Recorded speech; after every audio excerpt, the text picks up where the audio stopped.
মাটির মধ্যে একটি অর্ধেক বেরিয়ে থাকা পাথরের সামনে দাঁড়িয়ে আছে কপিলা এবং সে ওই পাথরটির ওপর তার গোদুগ্ধ মিশ্রিত করছে। এই দৃশ্য দেখে গোটা গ্রামবাসী হতবাক হয়ে পড়ে এবং তারপর মাটি খুঁড়ে সেই পাথরটিকে তুলে আনা হয়। রাজা স্বয়ং সেই পাথরটিকে তার গৃহে নিয়ে যান এবং সেই রাত্রেই রাজা স্বপ্নে দেখেন, বিষ্ণুদাস, ওঠো বিষ্ণুদাস, ওই পবিত্র পাথরের মধ্যে স্বয়ং আমি বিরাজমান। আমি তোমাকে আদেশ করছি, তুমি এখানে আমার একটি মন্দির প্রতিষ্ঠা করবে, যার নাম হবে বাবা তারকনাথের মন্দির। আর তুমিই হবে আমার মন্দিরের প্রধান পুরোহিত। আর এই মন্দিরের নাম অনুযায়ী এই স্থানের নাম হবে তারকেশ্বর।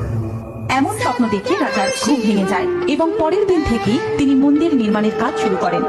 এইভাবেই প্রতিষ্ঠা হয় তারকনাথ বাবার মন্দির এবং রাজা বিষ্ণুদাস হয়ে ওঠেন ওই মন্দিরের প্রধান পুরোহিত।